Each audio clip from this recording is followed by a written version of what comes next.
안녕하세요. 오늘도 사연살롱을 찾아주셔서 감사합니다. 100세 시대에 인생의 절반을 산 여성이에요. 내 마음은 아직 이팔 청춘인데 어느새 몸은 늙어 50살을 바라보는 나이가 되었네요.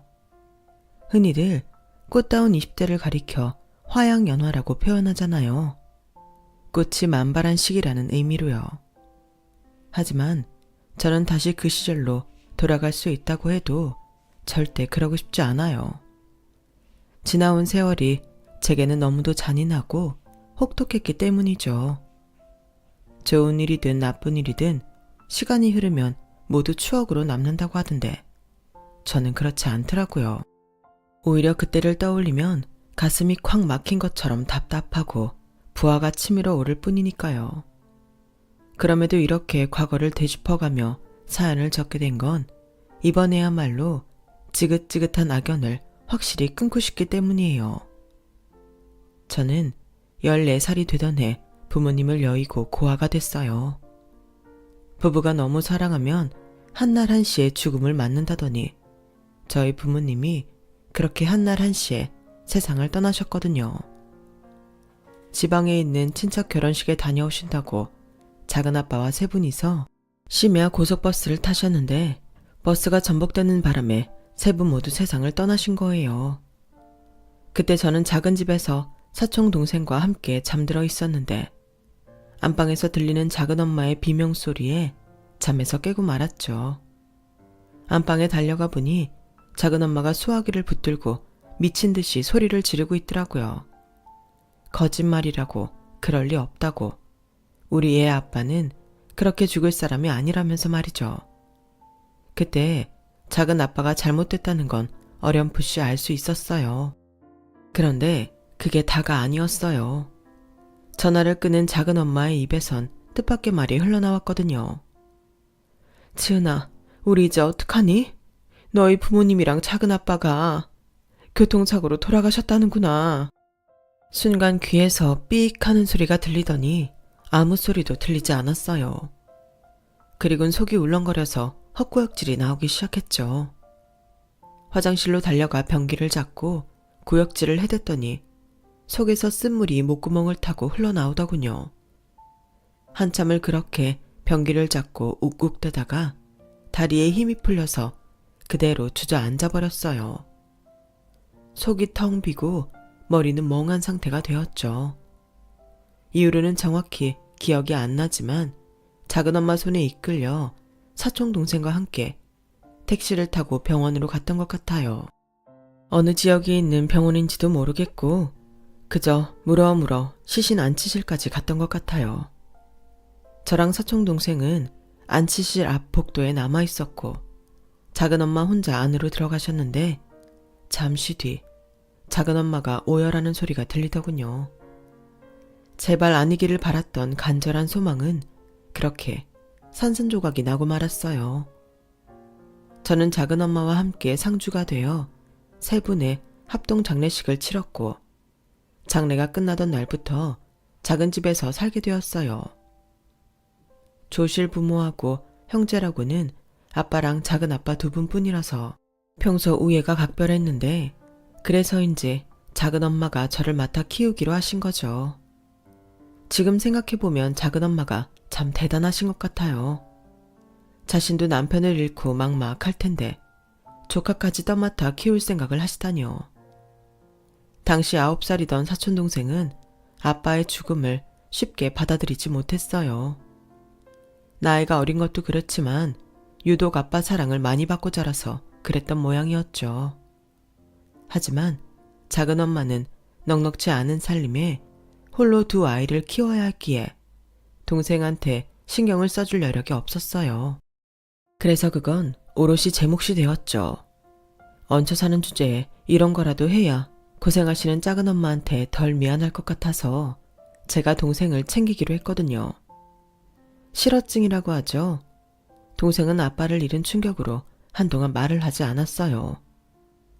감정이 메마른 사람처럼 무감각하고 무표정하게 변해버려서 학교에서 아이들한테 놀림도 받고 따돌림도 받곤 했죠. 학교에서 일이 있을 때마다 작은엄마를 대신해 제가 동생네 학교로 찾아가곤 했는데 한 번은 젊은 여자 선생님 한 분이 저를 보고는 그러더라고요. 아무리 사는 게 바빠도 그렇지 애 상태가 이러면 부모가 직접 와야 하는 거 아니니? 네가 뭘 한다고 대신 오니? 들어보니 네 친동생도 아니라며. 아직 젖살도 안 빠진 어린애가 뭘 한다고 대신 여기를 와? 부모가 이렇게 신경을 안 쓰니 애가 그렇게 된 거지. 순간 속에서 우라가 치밀었지만 그렇다고 선생님한테 대들 용기는 없었어요. 그저 애꿎은 주먹만 꽉 쥔 채 속으로 욕을 해댔죠. 그랬더니 교무실로 막 들어오시던 동생의 담임선생님이 버럭 호통을 치시더라고요. 선생님, 교육자로서 그게 할 소리입니까? 선생님도 아이를 키우는 입장이면서 어떻게 그런 소리를 함부로 해요? 당장 사과하세요. 그러자 여자 선생님은 얼굴이 발갛게 달아올라선 마지못해 미안하다는 말을 하고는 교무실을 나갔어요. 동생네 담임선생님은 연세가 지긋하신 할아버지 선생님이셨는데 정년 퇴직이 얼마 안 남은 분이라고 하더군요. 그래서 그런지 아이들을 대하는 눈빛이 마치 할아버지가 손주를 보는 눈빛처럼 따뜻한 분이셨어요. 선생님께서는 제 손을 꼭 잡아주시며 그러시더군요. 어른도 실수는 하는 법이란다. 그러니 방금 전에 들은 말은 가슴에 담지 않았으면 좋겠구나. 오늘 보자고 한 건 좋은 소식을 전하려고 부른 거란다. 사촌 동생이 같은 반 친구를 때렸다는 얘기를 전해 들었는데 좋은 소식이라니 이건 또 무슨 소린가 싶었어요. 들었겠지만 지영이가 반 친구랑 싸움을 했거든. 물론 싸움을 한 거는 잘못된 행동이지만 현재 지영이 상태에서는 좋은 신호이기도 해. 어찌됐건 간에 자기 감정을 표출한 행동이니까. 그동안 마음의 문을 닫고 있던 지영이가 조금씩 자기 감정을 드러내게 됐다는 건 상태가 호전되고 있다는 증거가 아니겠니? 그러니까 너무 걱정 말고 조용히 옆에서 지켜봐 주셨구나. 나직한 목소리로 조곤조곤 말씀을 해주시는데 이상하게 울컥하더라고요. 저희 부모님과 작은아빠가 세상을 떠나신 뒤 제 주위에서는 제게 동정 섞인 시선만 보내왔었는데 그날 담임선생님은 달랐어요. 별거 아닌 말이었지만 왠지 모르게 위로를 받는 기분이었어요. 마치 제게 닥친 지금의 상황에 대해 괜찮다고 점점 나아지고 있으니 안심하라는 말처럼 들렸으니까요. 그날 선생님께서는 저와 사촌 동생을 데리고 근처 중국집에 가서 짜장면을 사주셨어요. 그날 선생님에 대한 기억 때문인지 제게 있어 짜장면은 위로와 위안의 음식으로 남게 되었답니다. 당시 작은 엄마는 파출 도우미를 하셨는데 선천적으로 몸이 약한 분이라서 일을 마치고 돌아오시면 밤새 끙끙 앓고 나셨어요. 그러면서도 틈틈이 빌딩 청소 아르바이트도 하시고 식당에서 서빙 아르바이트도 하셨어요. 그래서 가끔 집안 행사 때 보게 되는 친척들 사이에선 말들이 많았죠. 아니, 지은이 앞으로 남겨진 지 부모 사망보험금이 꽤 되지 않아? 지영이 아빠 것도 그렇고. 근데 왜 저리 억척이래? 혹시 보험금을 날려먹은 거 아니야? 맞네, 맞아. 그러지 않고서야 저 억척을 떨고 살 리가 없지. 그러게, 애초에 지은이 떠맡겠다고 할 때부터 이상했어. 자기 남편도 죽은 마당에 시숙자식을 왜 지가 맡아? 그게 다 보험금 노리고 그런 거지. 세상에 공짜가 어딨어? 말이 한 달에씩 건너갈 때마다 혹시나 하는 생각은 확신으로 굳어져 버렸고 그 바람에 작은 엄마는 남편과 시숙 부부 사망보험금에 눈이 먼 몹쓸 사람으로 낙인 찍혀버렸어요. 그리고 그 무렵부터 얼굴도 기억 안 나는 친척들이 집으로 찾아오기 시작했죠. 목적은 하나였어요. 저희 부모님과 작은아빠 앞으로 나온 사망보험금이었죠. 재수씨, 그러지 말고 딱 2천만 빌려주세요. 두 형제의 큰 재수씨까지 죽었으니 사망보험금만 해도 꽤 나왔을 거 아닙니까? 그냥 달라는 거 아니에요. 이자까지 쳐서 줄 테니 딱 3개월만 씁시다. 네? 형님, 우리가 더 급해요. 형수, 그 돈 저 좀 빌려주세요. 내가 은행이자, 아니 달러이자로 쳐드릴게요. 하루가 멀다 하고 찾아와선 맡겨놓은 돈 달라는 사람들처럼 돈 타령을 해댔어요. 그 바람에 저희 집은 하루도 조용할 날이 없었죠. 그래서 시달림에 못 이겨 결국 이사까지 하게 되었어요. 그때 이사한 집에서 첫날 밤을 보내는데 작은엄마가 그러시더라고요. 지은아, 너도 너희 부모님 앞으로 나온 보험금 어떻게 됐는지 궁금하지? 사람들 말처럼 작은엄마가 다 써버린 건 아닌가 걱정되지 않아? 상관없어요. 저희 부모님 돌아가시고 저 키워주겠다고 하신 분은 작은엄마 한 분뿐이었잖아요. 그 돈 작은엄마가 다 가지셔도 돼요. 예, 너 그렇게 세상 모르게 살면 안 된다. 너도 봐서 알지? 이 집안 사람들 우리 힘들 땐 누구 하나 연락 안 하더니 돈 냄새 맡으니까 벌떼처럼 달려드는 거. 세상이 그렇다. 남보다 아는 사람들이 더 매정하고 무서운 법이야. 그러니까 지은이 너도 앞으로 네 거는 네가 잘 챙기고 살아야 돼. 그러면서 제게 예금 통장을 하나 내어주셨어요. 이거는 절대 남한테 보여주면 안 돼. 잘 가지고 있다가 너 대학 등록금으로도 쓰고 시집갈 때 혼수 비용으로도 써. 작은엄마가 관리해 주려고 했는데 괜한 소문이 나는 걸 보니 그러지 않는 게 좋을 것 같구나. 제가 몇 번이나 필요 없다고 작은엄마가 가지고 계시라고 하는데도 끝까지 거절하셨어요. 내가 너 키우겠다고 한 건 네가 내 시조카라서 그런 게 아니야. 너희 엄마하고 우정 때문에 그런 거지. 알잖니? 네 엄마랑 나 동서지간이기 전에 세상 둘도 없는 친구 사이였던 거. 만약 내가 먼저 세상을 떠났다면 너희 엄마도 우리 지영이 데려다 키워줬을 거다. 그러니까 나한테 빚진다 생각 말고 당당하게 살아. 넌 이제 내 딸이고 지영이는 언니니까. 알았지? 주변에서는 뭐라고 하든 작은엄마는 저를 친딸처럼 돌봐주셨어요. 그러니 저 역시 사촌동생을 친동생처럼 여길 수밖에요. 하루아침에 사랑하는 가족을 잃은 우리 세 사람은 그렇게 서로를 의지하며 힘든 시간을 버텨나갔어요. 하지만 얼마 지나지 않아 또다시 시련이 찾아왔어요. 제가 고등학교를 졸업하고 대학에 들어가던 해 작은엄마가 세상을 떠나신 거예요. 예전부터 몸이 안 좋으셔서 병원에 자주 다니시기는 했는데 뚜렷한 병명이 나오지 않아서 이렇다 할 치료를 받지 못하고 있었거든요. 그런데 이미 손쓸 수 없는 지경에 이르러서야 그 병명을 알게 된 거예요. 복마감 4기였죠. 이미 다른 기관에 전이가 된 상태라서 생존율은 고작 1%에 불과했어요. 그리고 그 처참한 확률은 안타깝게도 틀리지 않았어요. 진단을 받은 지 3개월도 되기 전에 작은엄마가 세상을 떠나셨으니까요. 작은아빠가 돌아가시고 그 충격으로 1년 넘게 실어증까지 걸렸던 사촌동생은 또다시 엄마와 이별을 하게 된 거예요. 그나마 다행이라면 이번에는 전처럼 실어증이 생기지 않았다는 거였죠. 그건 덜 슬퍼서가 아니라 적어도 이별을 하기 위한 3개월의 시간을 가질 수 있었기 때문일 거예요. 작은엄마 장례를 마치고 집으로 돌아오는 차 안에서 사촌동생이 그러더군요. 언니, 이제 나도 고아가 됐어.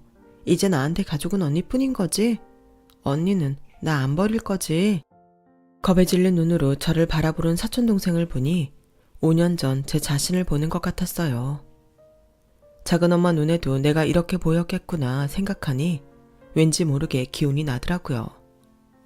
내가 지켜야 할 사람이 있다는 사실에 이렇게 주저앉을 수는 없다 생각했거든요. 그래서 어린 동생을 위해 제가 정신을 바짝 차려야 했어요. 가장 시급한 건 생활비를 버는 거였어요.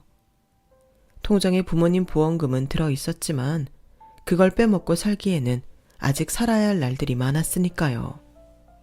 그래서 대학에 휴학계를 내고 일자리를 찾아 나섰어요. 다행히 같은 과 친구가 소개를 해줘서 동대문에 있는 도매시장에서 일을 할 수 있게 되었죠. 밤 9시부터 오전 5시까지 하는 일이라서 낮 시간에 동생을 챙겨줄 수 있고 살림도 할 수 있으니 제게는 딱이었어요. 그렇게 시작된 시장일은 맞은편에 밀리오레와 두타 같은 쇼핑몰이 생기면서 변화가 생겼어요. 제가 일하던 가게 사장님 조카가 쇼핑몰에 가게를 오픈하게 되었는데 직원을 아직 못 구했다며 저한테 몇 달만 도와달라고 부탁을 하셨거든요. 도매시장에 있을 때는 상인들을 상대로 하는 거라서 호객행위는 거의 하지 않았는데 소매 장사는 달랐어요. 자동차 한 대 크기만한 점포들이 따닥따닥 붙어있는 와중에 내 손님은 내가 불러서 물건을 팔아야 했으니까요. 다행히 새로 일하게 된 가게 사장이 사입에 재주가 있어서 주변 가게들에 비해 매상이 좋은 편이었어요. 그래서 인센티브도 꽤 받을 수 있었죠. 저희 가게 사장은 저보다 4살 많은 남자였는데 일찌감치 대학을 포기하고 군대를 다녀온 뒤 어머님이 하시는 도매시장에서 장사를 배웠다고 했어요. 그러다 자기 장사를 해보려고 쇼핑몰에 입점을 하게 된 거였죠. 자기가 공부머리는 없어도 장사머리는 좀 있는 편이라며 혹시 나중에 내 가게를 차릴 생각이 있다면 자기한테 상의하라고 하더군요. 그때는 그냥 빈말로 하는 소린가 보다 했는데 사장의 행동을 쭉 지켜보니 빈말을 하는 타입은 아니더라고요. 제가 낮엔 동생을 돌봐야 해서 야간 타임으로 일을 하다 보니 새벽에 사입을 나가는 사장님과 함께 있는 시간이 꽤 되더라고요. 좁아 터진 가게 안에서 사장님과 단둘이 있으려니 불편한 게 이만저만 아니었어요. 특히 밥 시간대 사장님이 가게에 오면 좀 난감했어요. 식대를 아끼기 위해 주변 가게 점원들이랑 같이 밥을 먹곤 했는데 사장님이 계시면 눈치가 보여서 말이죠. 그래서 평소엔 사장님이 사입하러 갈 때까지 참았다가 늦게 밥을 먹곤 했는데 그날은 손님도 일찍 끊기고 배도 고파서 안 되겠더라고요. 그래서 기왕 이렇게 된 거 사장님이 가게에 있는 동안 식당가에 올라가 밥을 먹고 오겠다고 했더니 글쎄 자기도 따라 나서지 뭐예요. 안 그래도 혼자 밥 먹기 싫었는데 잘 됐네. 지은 씨는 뭐 좋아해? 한식? 양식? 아니면 일식? 솔직히 이거고 저거고 간에 혼자 편하게 먹을 수 있으면 좋겠다 싶었어요. 하지만 그렇게 말할 수는 없었죠. 결국 그날 사장님은 식당가에서 가장 비싼 생선초밥을 사주셨어요. 거기까지는 좋았는데 문제는 다음날에도 그 다음날에도 사장님이 밥 시간에 맞춰 가게에 왔다는 거였죠. 꼭 일부러 그러는 것처럼 말이에요. 울며 겨자 먹기로 매일 밤 사장님과 저녁을 같이 먹게 된 저는 밥은 불편하게 먹었지만 식대를 아낄 수 있긴 했어요. 같이 밥을 먹을 때마다 밥값을 사장님이 내주었거든요. 그렇게 매일 밤 밥을 같이 먹다 보니 틈틈이 사적인 얘기도 많이 하게 되었고 제가 돌봐야 하는 동생이 있다는 것도 말하게 되었어요. 사장님은 그런 제 처지를 배려해 특별한 날이 아닌데도 과일이며 유명 프랜차이즈 레스토랑 상품권 같은 걸 선물해 주셨어요. 덕분에 사장님은 제 동생한테 인기가 좋았어요. 비록 서로 얼굴도 한번 못 본 사이였지만요. 언니 내 사장님 말이야. 혹시 언니 좋아하는 거 아냐? 그렇잖아. 이 비싼 과일이며 10만 원도 넘는 TGI 상품권을 주는데 사심이 없다면 거짓말이지. 언니네 사장님은 어떤 사람이야? 잘생겼어? 말해봐. 그런 거 아니야. 그냥 내 처지가 딱해서 챙겨주는 거지. 넌 이런 거 신경 쓰지 말고 공부나 해. 수능도 얼마 안 남았잖아. 그래서 말인데 언니, 나 꼭 대학 가야 돼? 솔직히 나는 언니랑 달리 성적도 별로고 공부 체질도 아니잖아. 난 빨리 돈 벌고 싶어. 고등학교 졸업하면 나도 언니처럼 쇼핑몰에서 일하고 싶어. 또 그런 소리 한다. 요즘 세상에 대학 안 나오면 어지간한 데는 취직도 못하는 거 모르니? 말이 쇼핑몰이지 시장 바닥이나 다를 게 뭐 있어. 어제 어떤 손님이 1,000원 안 깎아준다고 그러더라. 평생 이따위 시장 바닥에서 장사나 하고 살으라고. 난 네가 나처럼 이런 소리 듣고 사는 거 싫어. 그러니까 쓸데없는 생각 말고 공부나 해. 그 무렵 동생과 저는 동생의 대학 진학 문제로 자주 다퉜어요. 언젠가 동생이 하도 졸라서 매장에 데리고 나온 적이 있었는데 그때 동생이 제가 일하는 걸 보고는 자기도 여기서 일하고 싶다고 하더라고요. 어린 제 눈에는 좋아 보였겠죠. 조명 짱짱하고 온갖 화려한 옷들이 질비하고 천장 스피커에서는 최신 유행가가 흘러나오고 쇼핑에 들뜬 사람들로 가득한 그곳이 얼마나 신기했겠어요. 거기다 사입을 하기 전 물량 체크를 위해 가게에 나왔던 사장님이 동생한테 옷도 선물해주고 용돈도 주고 식당가에 데려가 초밥까지 사 먹였으니 제 직장에 대한 동생의 호감도는 하늘을 찔렀죠. 하지만 절대로 동생을 이런 데에서 일하게 하고 싶지는 않았어요. 나는 몰라도 내 동생만큼은 남들한테 손가락질 받지 않고 평범하게 살기를 바랐거든요. 하지만 이런 자바람과 달리 동생은 일찌감치 제 진로를 결정한 것 같았어요. 저 몰래 사장님과 뒤로 연락을 주고받으면서 수능 시험이 끝나자마자 근처 가게에서 아르바이트를 시작하기로 했더라고요.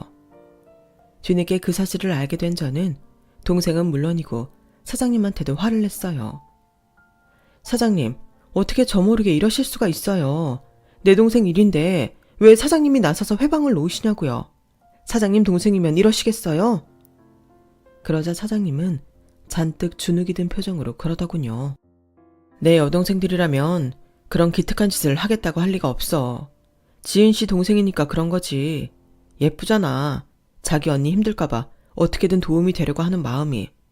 동생이 힘든 일 하는 거 싫은 마음은 잘 알겠는데 입장 바꿔 생각해봐. 지은 씨 동생은 자기 때문에 대학까지 그만두고 장사를 하는 언니한테 얼마나 죄책감을 느끼겠어? 여기서 아르바이트 하면서 그 죄책감을 조금이나마 줄일 수 있다면 그것도 나름대로 좋은 방법 아닐까? 사장님 얘기를 듣고 보니 그 말이 맞는 것 같더라고요. 그동안 저는 동생을 위한답시고 온실의 화초처럼 가꾸려 들기만 했지 동생이 가지는 심적 부담감은 신경 쓰지 않았거든요. 따지고 보면 예전에 제가 고생하는 작은 엄마를 지켜보며 느꼈던 그런 감정일 텐데 말이죠. 그래서 허락을 했어요. 대신 출퇴근도 저랑 같이 하고 밥도 같이 먹는 조건이었죠. 어디 하나 기댈 데 없던 저는 그 일 이후로 사장님께 심적으로 조금씩 의지하게 됐어요.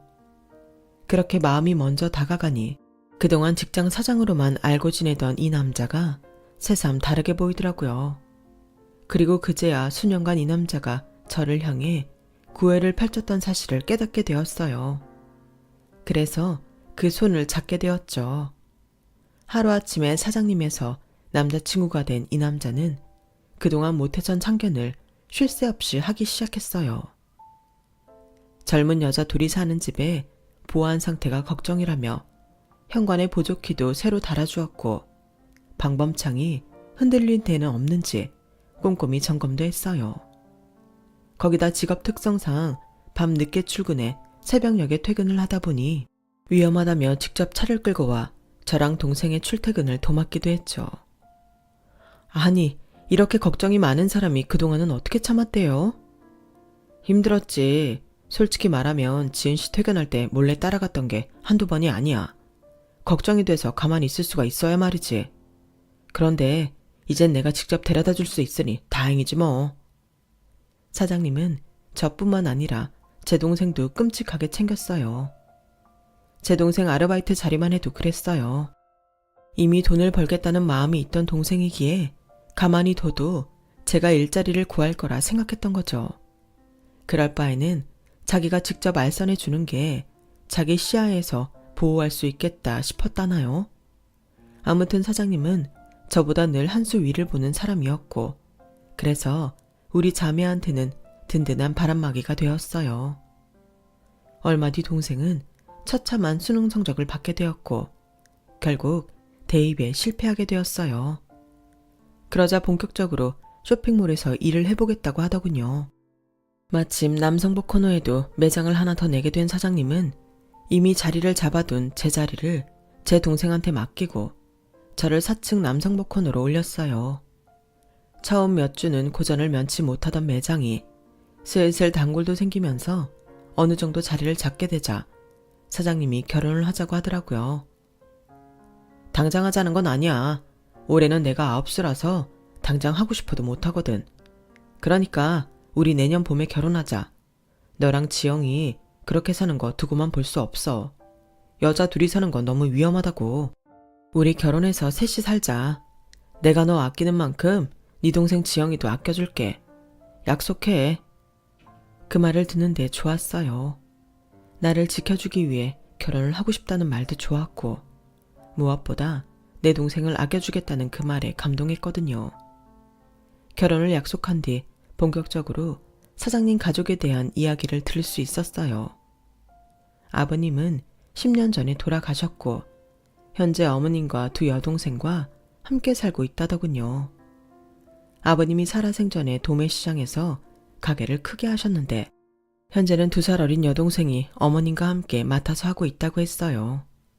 막내 여동생은 아직 고등학생이고요. 그런데 남편 얘기를 들어보니 여동생들과 사이가 그리 좋지 않은 것 같더라고요. 내 입으로 이런 말 하기는 그렇지만 둘 다 아직 철이 없어. 바로 밑에 동생은 고등학교도 졸업하기 전에 사고를 쳐서 결혼을 했다가 얼마 못 살고 이혼하곤 지금은 애를 데리고 집에 들어와 살아. 하도 정신을 못 차리길래 엄마 가게에서 일하게 했는데 툭 하면 삥땅을 쳐서 금고엔 손도 못 대게 하고 있지. 막내는 얘도 꼴통인데 헛바람이 불어서 연예인 되겠다고 하라는 공부는 안 하고 연예인 뒷공문이만 쫓아다니지 뭐야. 내 동생들이지만 정말 답이 없다니까. 그래도 내 말은 잘 들으니까 혹시라도 내 동생들이 까불면 나한테 말해. 그땐 그저 흘려들은 얘기였는데 본격적으로 결혼을 준비하며 시댁 식구들과 자주 만나게 되니 남편 말이 피부에 와닿더라고요. 왜 큰 시누이한테 철이 없다고 했는지, 둘째 시누이한테 꼴통이라고 했는지 피부에 짝짝 와닿았어요. 언니, 고아라면서요? 이런 말 하긴 좀 그렇지만 솔직히 부럽다. 언니 마음대로 살 수 있었을 거 아니야. 돈도 마음대로 쓰고 집에 남자친구도 마음대로 데려가고.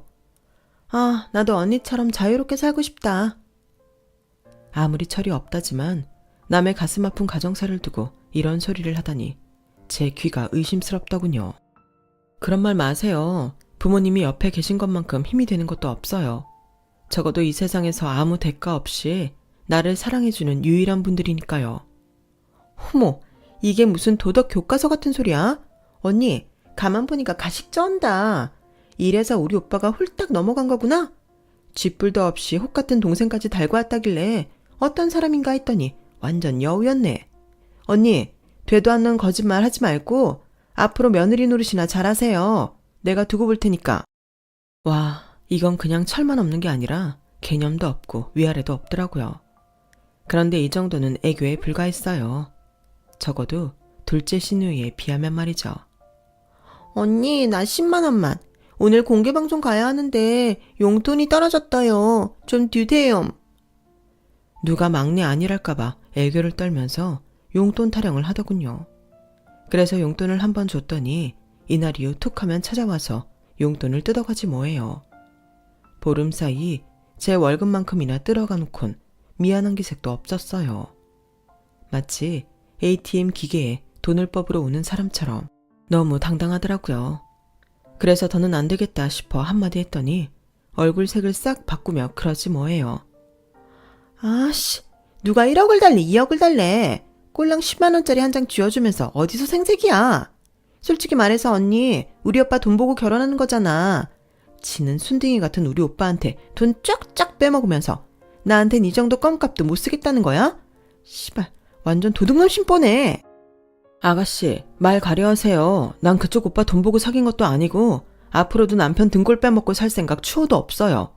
그리고 어디서 육짓거리예요?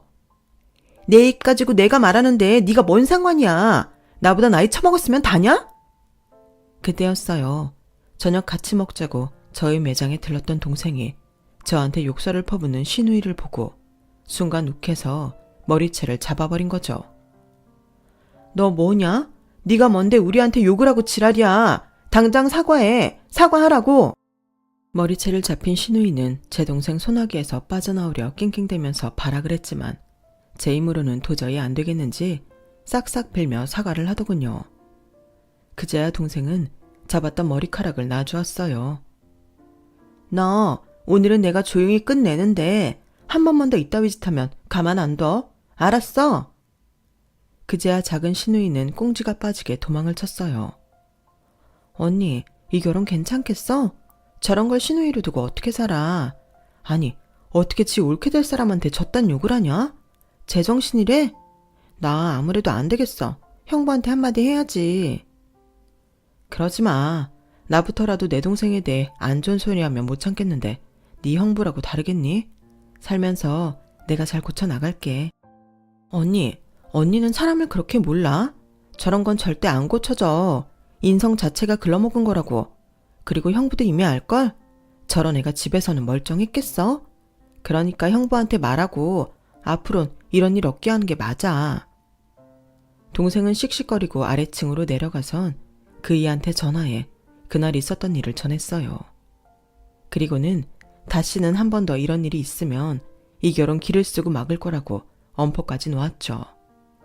결국 며칠 뒤 둘째 신우이는 가게로 찾아와 제 오빠가 있는 앞에서 제 앞에 무릎을 꿇고 싹싹 빌었어요. 결혼 전부터 신우이들과 사이가 틀어진 상태로 시작된 제 결혼 생활은 곳곳에서 잡음이 흘러나왔지만 중간에서 중심을 잘 잡고 있는 남편 덕분에 큰 탈 없었어요. 그렇게 순탄한 결혼 생활을 이어가며 결혼 2년 차에 아들도 낳았고 아이가 어린이집에 들어가던 무렵부터는 다시 일도 시작했어요. 의류 사업 판도가 변하기 시작하면서 가게 매출이 떨어지자 남편이 온라인 샵을 만들었거든요. 홈페이지 관리며 고객 관리는 집에서도 충분히 할 수 있는 일이라서 저도 돕게 되었죠. 그 무렵 여동생은 새로 오픈한 명동 매장에서 일을 하고 있었는데 동대문 매장보다 매출이 안 나와서 마음고생을 하더라고요. 전체적으로 경기가 안 좋아서 그런 걸 어쩌겠어요. 그런데 얼마 뒤 벼랑간 동생이 독립을 하겠다며 집에서 나가겠다고 하더라고요. 가게도 그만두고 말이죠. 그런데 이상한 건 평소 같으면 저보다 더 난리를 칠 남편이 잠잠하더란 거예요. 자기야, 지영이 가게도 그만두고 독립한다는데 가만히 있을 거야? 본인이 결정한 건데 내가 어쩌겠어. 한두 살 먹은 어린애도 아니고. 처제 정도면 자기 앞가림 정도는 충분히 할 사람이잖아. 믿으니까 안 말리는 거야. 그 말에 왠지 모르게 서운했어요. 하지만 언제까지고 제가 끼고 살 수도 없는 노릇이니 남편 말대로 믿어주는 게 상책일지도 모른다는 생각이 들었죠. 그래서 일단 동생하고 대화를 해보기로 했어요. 무슨 일인데 그래? 갑자기 독립을 하겠다니. 그리고 가게는 왜 그만두는데? 너 무슨 일 있지? 언니한테는 말해줄 수 있잖아. 그런 거 아니야. 이제 장사하는 게 신물이 나서 그래. 그리고 언니, 나 돈도 꽤 모았고 엄마가 남겨준 아빠 보험금도 있으니까 걱정 안 해도 돼. 그걸 말이라고 해. 내가 네 언니인데 왜 걱정을 안 해. 그리고 그 돈은 나중에 너 시집갈 때 써야 하잖아. 함부로 쓰면 안 되는 돈이라고. 알아. 그래서 나 이 돈으로 유학이나 가려고. 언니도 알지? 내가 공부머리는 별론데 손기술은 좀 있는 거.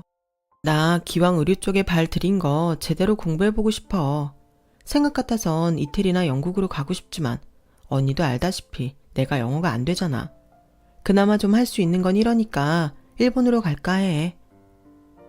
모처럼 무언가를 해보겠다는 동생을 말릴 수 없어서 할 수 없이 허락을 했어요. 대신 갈 때 가더라도 제대로 준비해서 가라고 전문 유학원에 의뢰해 유학 준비를 시켰어요. 그렇게 반년 동안 준비를 한 동생은 일본으로 유학길에 올랐어요.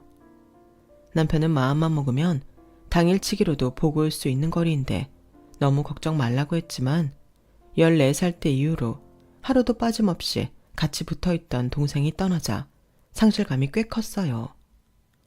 그래서 한동안은 툭하면 스카이프로 동생한테 전화를 걸었고 김치며 라면 같은 부식도 수시로 보내주었어요.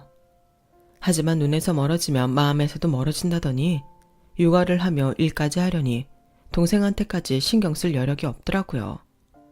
점점 연락도 뜸해지더니 언제부턴가 연중 행사처럼 연락을 하게 되었죠.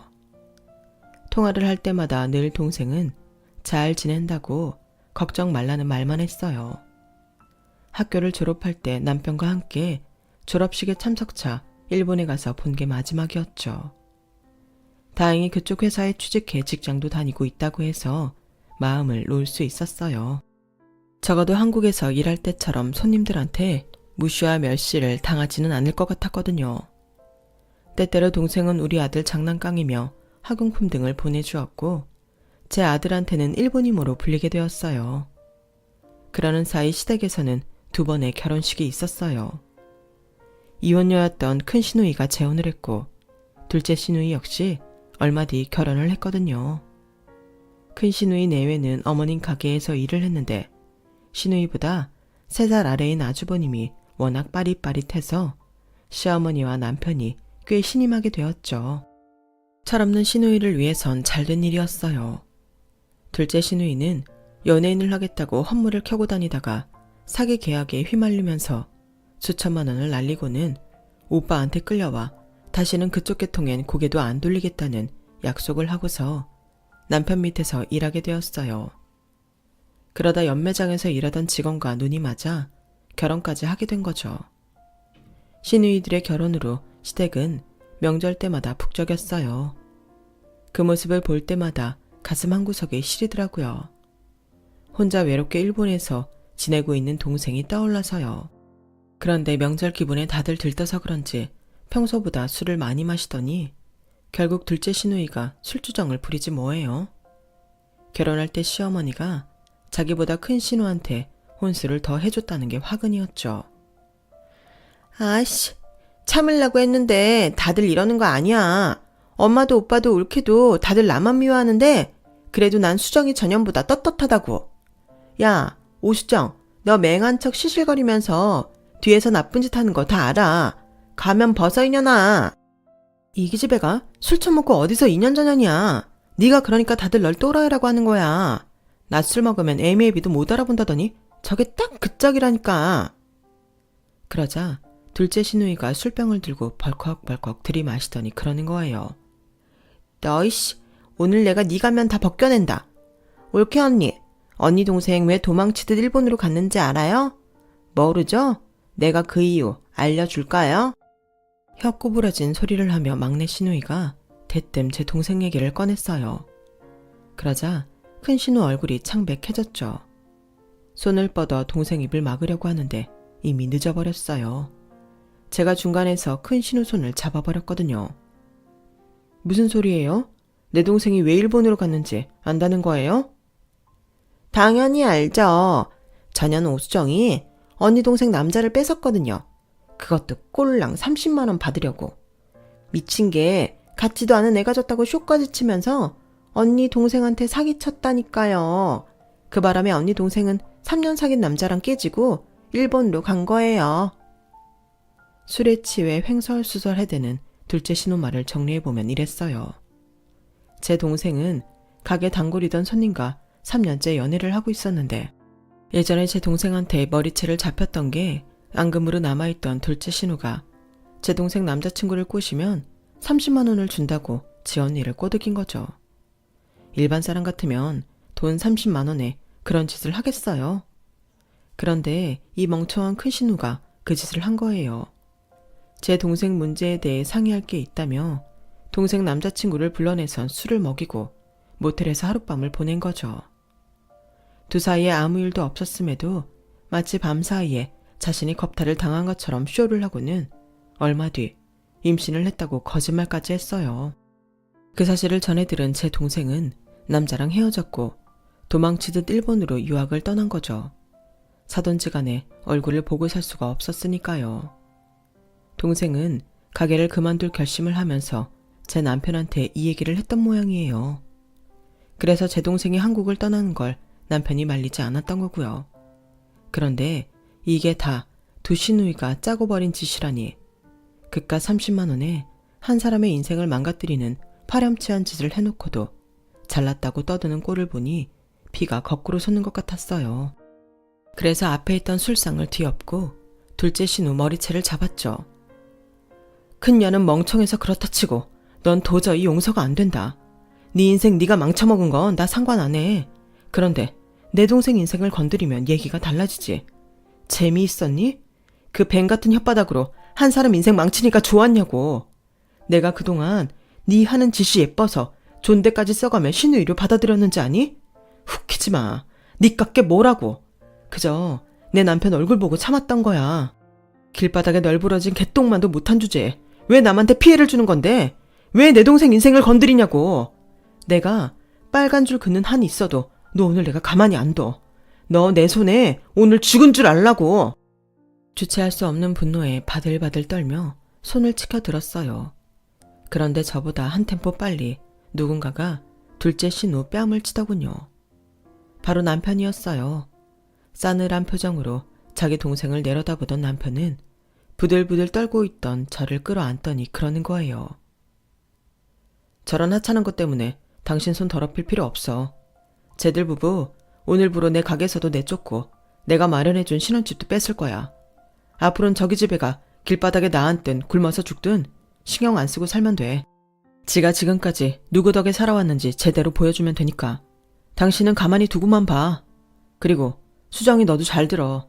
동생이 미친 짓을 한다고 그 장단에 노란한 너도 난 용서가 안 돼. 그 나이 처먹고도 정신 못 차리고 그따위로 사니? 내일 쇼핑몰에서 일하기로 한 거 없단 일로 하자. 너 같은 거랑 한 공간에서 숨 쉬는 것도 역겹거든. 그 길로 남편은 저와 아들을 데리고 시댁을 나왔어요. 그리고는 이후로 시댁과 연을 끊고 살았어요. 물론 시어머니는 딱히 제게 해를 끼치신 건 없지만 당신 딸들이 그런 짓을 벌이는 걸 옆에서 다 보고 이미 다 알고 있었음에도 끝까지 저보고 이해하라고 하시더라고요.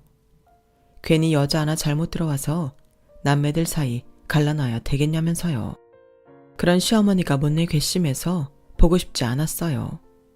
몇 년 뒤 들리는 소문에 의하면 어머님이 하시던 도매가게는 큰 시누이 내외가 들어먹고 살던 집은 둘째 신우 때문에 날려먹었다고 하더군요. 그때쯤인가 큰 신우가 집으로 찾아와 돈 좀 빌려달라고 울며 불며 사정을 했는데 남편이 현관문도 열어주지 않고 돌려보냈어요. 대신 어머님이 들어가 계신 요양원 비용은 남편이 대주기로 했죠.